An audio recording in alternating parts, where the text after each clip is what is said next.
Welcome back, everybody, to the Undertale Deltarune Fall 2025 newsletter, which does not accurately describe this newsletter, because really it is the post-Deltarune Chapters 3 and 4 Undertale 10th Anniversary newsletter.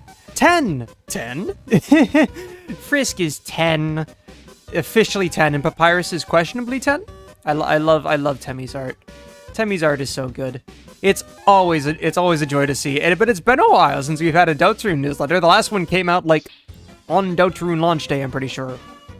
I think that was the last one. Maybe another one that can't... No, I'm pretty sure the last one was the Deltarune launch day newsletter, which couldn't have any spoilers.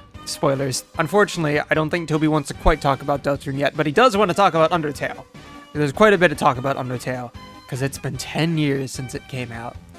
But first, before we get into the newsletter, I have to do a little shameless plugging.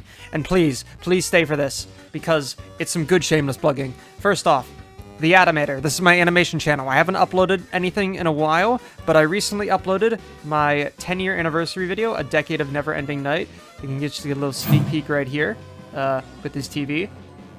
Yeah, if you didn't catch on, it heavily features the song Never-Ending Night, and you should watch it because it's took me a lot more effort than I thought it would. It's short, and it's cool, and it is my love letter to 10 goddamn years of Undertale and Deltarune, and I love it. Please go watch it. I spent a lot of time for like the past 2 weeks working on it. But also, this one's already out. Just go watch it. But the more important thing you should be watching, before the Toby live stream tomorrow, just before the Toby live stream, is Cello Jacita. The Undertale Yellow cinematic dub is having its first episode come out tomorrow at 1 p.m. EST. You can see it right there, and you should watch it. And I say tomorrow. I'm recording this on a Friday. This video will probably be out tomorrow, possibly just before this comes out. So really, go watch it in about an hour. Click off this video and go watch Cello Jacita's Undertale Yellow dub. Episode 1, and look at the beautiful art. Isn't it beautiful? High quote in the waiting chat. By the way, this is the dub that I'm in.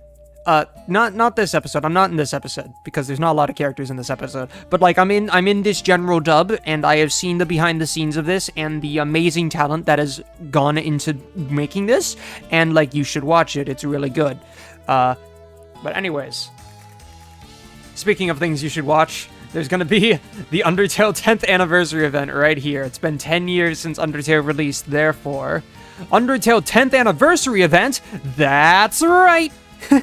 Toby already did Deltarune on an Undertale anniversary, so it's only fair that he does Undertale on its own 10th anniversary, and I love this cute little art right here. Let's have a stream where we play through Undertale, just like we played through Deltarune Chapter 1. Looks at the calendar and realizes that the anniversary is on a weekday. Yeah, it was on Monday, which is why my video wasn't out on Monday, because I had lots to do, and I work now, so I have more things to do. Why don't we do this on the weekend after the anniversary instead? That makes sense. The event will be run across 2 days at 4 p.m. PT Pacific Time on September 20th and 21st. I believe that is 1 p.m. EST, if I'm not mistaken. And you can watch it here, and you can click this link. This also goes to the same link. But yeah, the Undertale 10th anniversary stream event. September 20th and 21st, both starting at 1 p.m. EST, 4 p.m. Pacific Standard Time. They're going to do half of it each day. That's right. When we tried playing through everything, it took over 8 hours. So we had to split it up. We'll have to play half the game one day and half the game the next day. That sure is a long time to talk. Is anyone going to enjoy watching this? I will. I will enjoy watching it, and you should go watch it. You can either watch it through the Fangamer link. I believe it's just, undertale.com/10, just the digit 10, or you can watch it on Twitch through Fangamer's channel. So be ready to watch that. Also, be ready to watch Cello's dub when it comes out just before, and also watch my video, which should already be out. Well, it's already out as I'm recording it, so you should watch it. I'm going to be linking all of them in the description, so go watch them. Now, here's a schedule up on screen in case, like, you're confused as well. Anyways, speaking of this 10th anniversary thing, the rest of this is not about it, but there is quite a bit more I have to say. Real quickly, if we go to Toby Fox's Twitter, he's got a bit more to say about it. For Undertale's 10th anniversary, we're going to do 2 consecutive days of streams where we play through the game. The event will be run across 2 days at 4 p.m. Pacific Time on September 20th and 21st. You'll be able to watch it here at undertale.com/10 or the Fangamer Twitch channel. Tomorrow, I'll ask you what name we should choose at the beginning of the game, 6 characters or less. Then we'll choose several names from the suggestions and pit them against each other in a charity donation battle. Take this time to form factions and make it a good fight.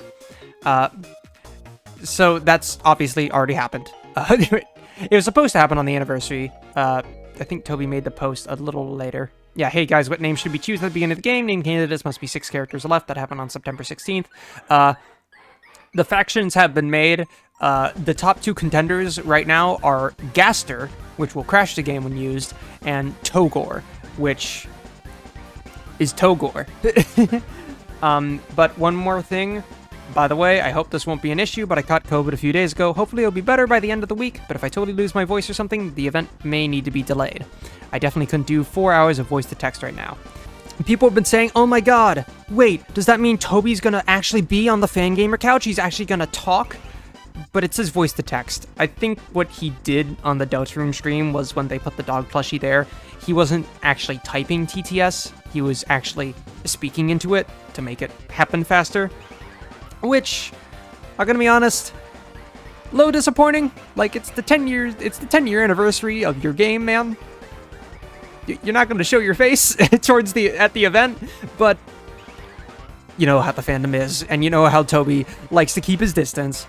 So that's probably how it's gonna be. It's probably gonna be through the dog again. Still, it'll probably be really funny, because Toby was really fucking funny in Deltarune Chapter 1.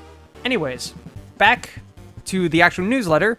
Again, if you're watching this video right now, the stream has probably about to start or have just started. Go watch it, click on this video. But if you want to see the rest of it, this newsletter, Chapter 3 and 4 came out. That's right, last time Deltarune Chapter 3 and 4 came out. That's right, last time Deltarune Chapter 3 and 4 came out. I really want to look back on these chapters and discuss my thoughts. But he's at his little table with a little doggy. I believe it's like modeled. I think this kind of looks like that one Japanese convention table he was at. But yeah, he's got his papers, reporter position. I like Toby in his little suit. He really spiffied up after the Sebastian Wolf battle, didn't he? But looking back on Chapter 3 and 4, Andy's suddenly scared. Also, why does this look like that Omo cat thing in Amori? That cat thing. You know, that's cute. But I don't have time to do that right now. The anniversary's coming up. There's no time to discuss this now. He did just release a game, and he's getting ready for the anniversary. But give him some time. He will have more to say about Deltarune Chapter 3 and 4. But in the meantime, we have stuff to say about Chapter 5. Chapter 5 Progress Update, September 2025. And now he's in his little Asgore shirt, and there's a flower. Instead, let's talk about Chapter 5. Some of you might be wondering what kind of chapter it is. He's scared again. Well, right now, there's no reason to tell you that. Yeah, you can't spoil that. Both of us like surprises, right? You can't spoil that, as if it's not very obviously going to be Asgore's flower shop. If I think of everything in the chapter, there's very little I would like to share, which is concerning, which means it's probably going to be like Chapter 4 and full of spoilers. That being said, as an act of goodwill, I would like to spoil one optional Castletown scene. The scene assumes you have seen the special room in Chapter 4. So let's go watch the scene. And if you're seeing who's here right now, you may know what this is. Now, I uploaded an unused track that Toby Fox showed off in one of the newsletters called Sneaking.mp3, and Toby Fox said he shared it because it was going to be unused. He ended up using that melody for the mic room. Not the song, the similar melody from it. And then, good lord, it's now used. Ow. Ow. Ow. Hey boss, someone just knocked. You think that's a tenor? No way it's tenor, Rubber Brain. If it was him, that knock'd be more glooby. Ow. Ow. Ow. By the way, what the heck is in this drink you got me? Battery acid? Battery... What? What the heck made you think I'd drink that? Well, it's my theory, boss. Yours is green, so you'd look good with a green drink. Theory? That's not a theory, that's just... You think just because something looks cool, that makes it correct? Yeah.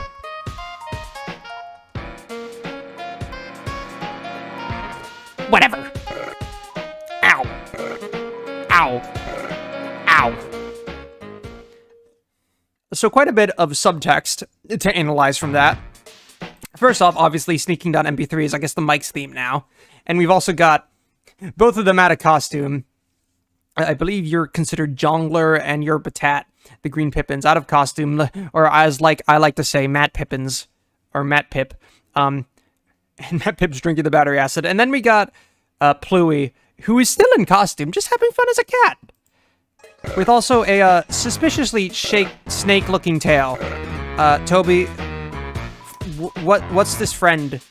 What is friend? What is with the tail of hell? Why is there a snake there? But besides that, yeah, the whole battery acid thing with saying it's my theory, boss, uses green so you look good with a green drink. Theory? That's not a theory, that's just... You think that because something looks cool, that makes it correct? Which, considering Jongler is supposed to represent the friend inside me, Woody version of friend, feels like a little jab at that. About why would a cowboy be there? Why do you guys think that makes any sense? Why would it look correct? But he does go back to drinking after, which makes me wonder if we were right and friend inside me is at least tangentially related to something, either through friend or in chapter 5, more likely. A lot of people are saying, a lot of people are immediately up in arms about theories, saying, this is disproving these theories, or disproving Death Knight even, somehow they think it's related to that, even though these guys are mostly about the friend theories. But the fact he goes back to drinking it after makes me think it's a lot more lighthearted, and Toby's just making a little joke about either ridiculous theories or somehow we got the right answer with the wrong reasoning. I just think that's really funny. I don't think there's too much to glean from it, except friend inside me is canon. It's gonna happen in chapter 5. I'm so ready for it. Anyways, next time I can show more from Castletown.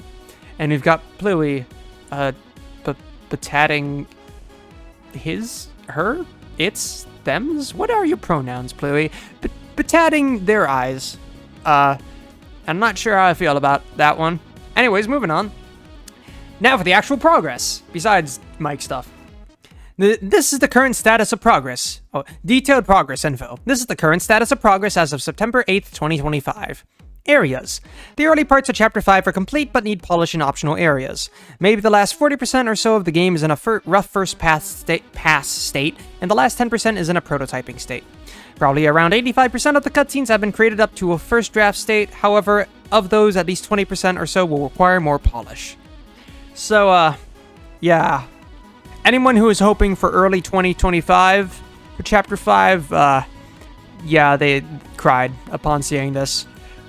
Basically, maybe halfway done.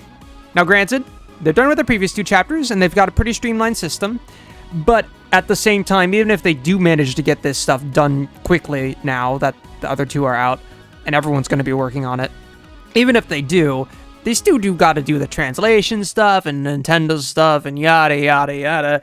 It's not looking good. And if we keep going, in between, by the way, we've got a Christmas tree, just a tree as a Chapter 5 teaser image, with baubles and possibly stars on it, which yeah. Keep in mind how big the Chapter 5 symbol was, that 5 was, for the weird route in Chapter 5. I think shit's gonna go down in that chapter. And we're gonna be in the final 3 chapters once we hit that one, so, I think shit's gonna go down. I'm scared, guys. I'm scared. We had shit go down already with the Knight and a Titan. How's it gonna go on from there?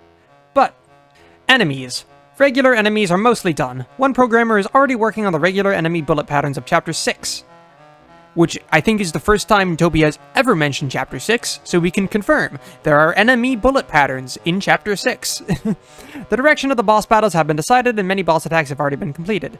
Once the attacks are finished, the next goal will be to arrange the attacks and make adjustments to them if necessary to fit the atmosphere of the battle. So yeah, they're still working on the Chapter 5 battles too.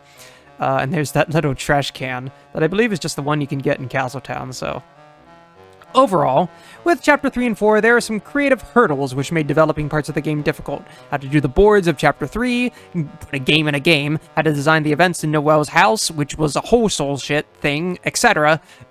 yeah, I'm pretty sure the prophecy panels and the whole Titan fight and the night fight probably had partly to do with that. But once we got past those hurdles and expanded the team, everything went much more smoothly. So, we've said it before. Chapter 1, Toby didn't have a team. Chapter 2, he had a team, but they had just gotten together, and it was the middle of COVID, and they're trying to make them figure out what they're doing, and they just released Chapter 2 for free. Chapter 3 and 4, they've had a mostly established team, and they were getting their groove, but there were hurdles, there were creative hurdles. Chapter 3 was a very weird chapter because of what Chris does. Because it's Chris's fountain, it's a weird chapter, and there's things to do, and it took 4 years, but they've said it's only going to take a year. It's going to be next year that Chapter 5 comes out. It might be Christmas next year, but it'll be next year. Just hold on, guys. Just hope. But Chapter 5 was not without hurdles, but we already passed all of the obvious ones, so there's a little to get in our way now. So no more major blockers. They're going to be okay, hopefully. We just need to keep making the game. And then we got QC, I believe, and that one random bunny lady from Snowden. Actually, I believe that's her sister, isn't it, canonically? But yeah, just laughing with each other. So I guess they're going to be in Chapter 5. I guess we'll probably get more hometown events. Maybe they'll be at the festival. That'd make sense. But now for the timeline. The rough timeline will look like this. Making game. We are here. Localization. Making game. Porting game. We were in this stage for almost 2 years, I think. Probably around a year. With Chapter 3 and 4. But granted, they had to come out with the release of the Nintendo Switch 2. So maybe that had delayed things coming out as well. But then, the finish, testing and bug fixing, which takes some extra time too. We were here for a while as well, but again, probably because of the timing with the Nintendo Switch 2. And then release. It's gonna be next year.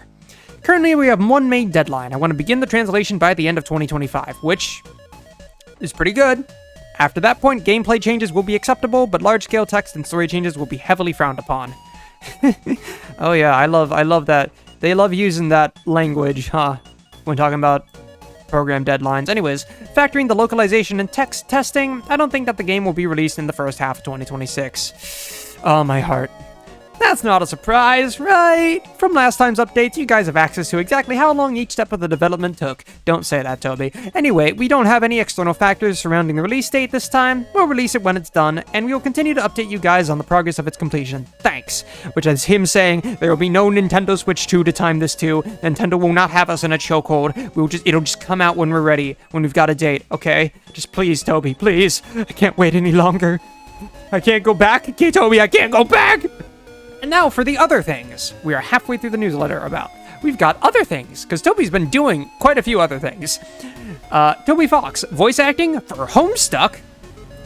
And then we got Alphys with her John Egbert-inspired glasses, and then John Egbert himself. Beautiful, beautiful work, Toby. Beautiful work with the golden frame, too. Let me tell you about... Oh, God, let him really tell you about Homestuck. Let me tell you about a webcomic called Homestuck. If you haven't heard of Homestuck, it was the webcomic that basically launched my career. Back in 2010, I was a high school student with no aspirations for music composing at all. That was until I discovered this webcomic, which I really liked. You see, the comic's animated sequences had music created by a team of very talented musicians, the Homestuck Music Team. I wanted nothing more than to be part of my beloved comic just like them. Oh my god, he was a fanboy. So one day, when a call was put up for additional musicians, I instantly took this opportunity to become a composer. I made some bad music, sent it over, and the author of the comic added me to the group. Probably because it was good music. Oh my god. This is what happened with the Undertale Yellow dub. That's how I got in it. They put a call for voice actors, and I did it, and now I'm in. He just like me for real. Anyways, well, I didn't want to waste the opportunity of being added, so I tried really hard to make as much music as I could, combining as many motifs as I could from other musicians. It was that experience which forged me into the composer I am today.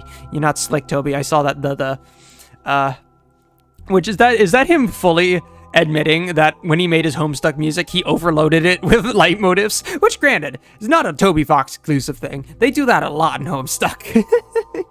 But, I wonder if that's a comment on Penumbra Phantasm, because technically a lot of its leitmotifs are from other Homestuck songs as well.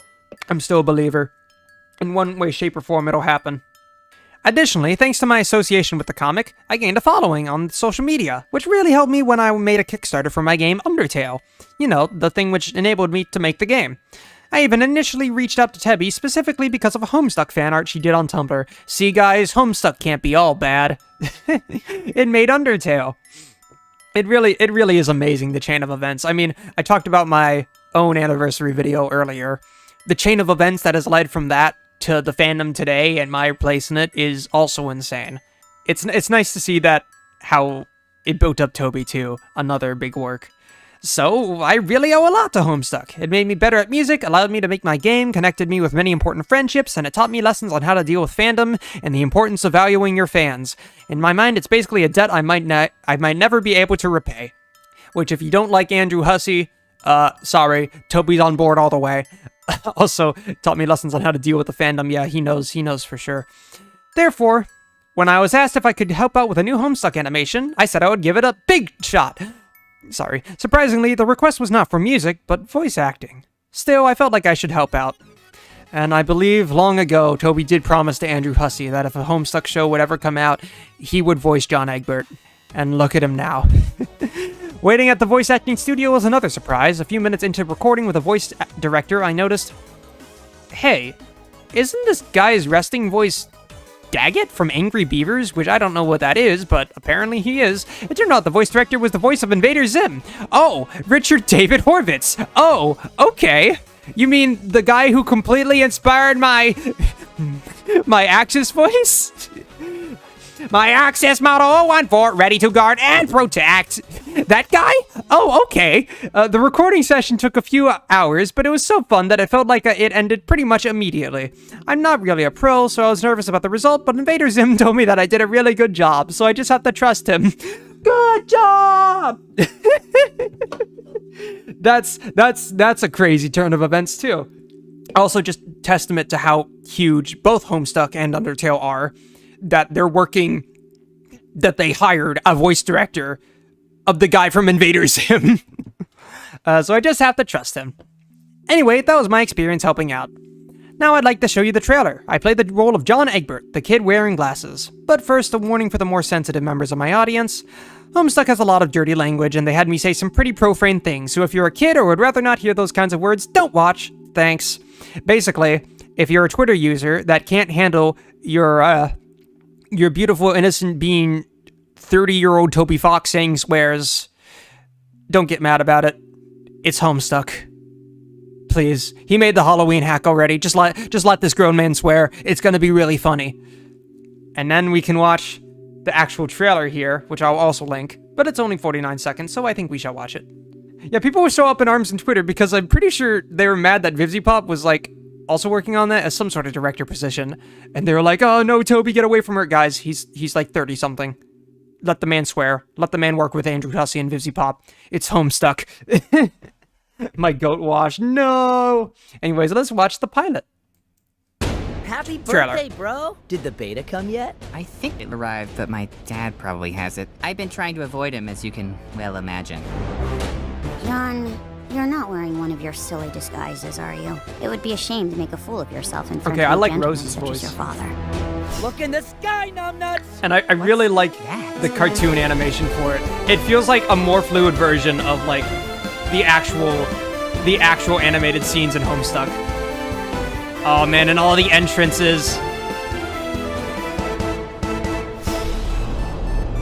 So I don't think anything in this trailer is stuff I haven't seen before in the original Homestuck, and I won't spoil anything for anyone who wants to watch Homestuck through this pilot. Oh yeah, Spindleroo, right, because VivziePop is the CEO, I think, of Spindleroo. Celebrate. Oh right, this is on Spindlehorse. This is literally uploaded on Spindlehorse. Celebrate Spindlehorse's announcement of Homestuck. Yeah, very good video. But yeah, if you want to go watch the Homestuck animated pilot. Happy birthday, bro! Did the beta come yet? Yeah, if you want to go watch Homestuck through this, I believe some related news. They are also in preparation for this they're fixing the Homestuck website. Lots of people were mad at Andrew Hussey because he took down the archive, which I still have the archive, by the way, so hey, just saying. But he took it down because they were actually going to re-release it and fix the broken Flash site and fix everything.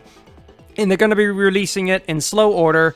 I believe they're also going to be showing some extra stuff / concept art along with it as they release it, and they're going to release it in like an accelerated schedule up to, I believe, the release of the first episode. I personally have read through, I think, Act 2 of Homestuck. I'm about like 2,000 pages in. I stopped reading it a few years ago. It's been a few years actually, because college took over my life. I might get back to reading it.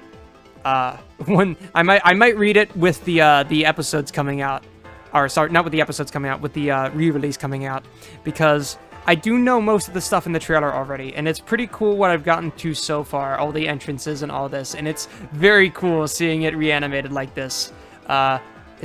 It feels like seeing the Henry Stickmin collection, you know, especially the art style. But so I'm excited for that. You should be too. And Toby Fox is voicing. I mean, Happy birthday, bro! Did the beta come yet? I think it arrived, but my dad probably yeah, has that's Toby Fox. The I think it arrived. That's John Egbert. But my dad probably has it. I've been trying to avoid him, as you can well imagine. Yeah, that's Toby fucking Fox. Holy shit, it's Toby fucking Fox. So yeah, go watch that when it comes out. Anyways, Off music. Oh yeah, also that's been a while. And there's, I believe that's the Judge from Off. I need to play Off. I really need to play Off. Now that it's released on Steam, I need to play Off. But yeah, there's the Judge with the casting the shadow of Toby in the background. Fangamer developed an alternate version of Off available for Nintendo Switch and Steam. It's a legendary RPG Maker game. The characters were inspirations for the designs of Sans and Papyrus. ACC, the musician for the original version, available online for free forever, which you can find right here if this would load. Site is not secure. Toby? Toby? Do I continue? Unproductive fun time. This gotta be an old site. Okay, so I guess I didn't realize Off was just for free online. Well, Toby, you have given not a piracy link, it is just a free game link, but you have given an unsecure free game link to millions of Deltarune fans. I salute you. If you want to play the original, it's right here. If I ever do play it, I'll probably play the remake on Steam, just because it's the newer version. I want to hear the Toby Fox music. Though I also probably will watch a playthrough or something with the original music. Go listen to the original music as well, because the original music's still great in its own way, and it's iconic. But ACC, the musician for the original version, didn't want his music to be used in the remake, kind of a CG5 situation. I just don't think they could work anything out, but also didn't have a problem with us making new tracks. It's a bit of a strange circumstance, but I was asked by Off creator Music Mortis Ghost, who I think did want this to happen, so I made some tracks for the game. Which is crazy. What an Ouroboros. Toby Fox, who is partially inspired by Off, especially, I'm pretty sure especially with Sans, when making Undertale, and probably somewhat with Deltarune, is now working on Off, the original game, to remake its soundtrack. He was working on it, because it's already done. You can download all my songs for free here. Oh, that's just a zip file. Okay, you can just download it straight from the goddamn newsletter, or they're on YouTube. Unfortunately, if you don't have the newsletter, you don't have that link, you'll have to... Actually, you can just go to the Fangamer website on the newsletter on there, which will also be linked in the description if you want to download that. But yeah, here's all the tracks. There's only 10 of them?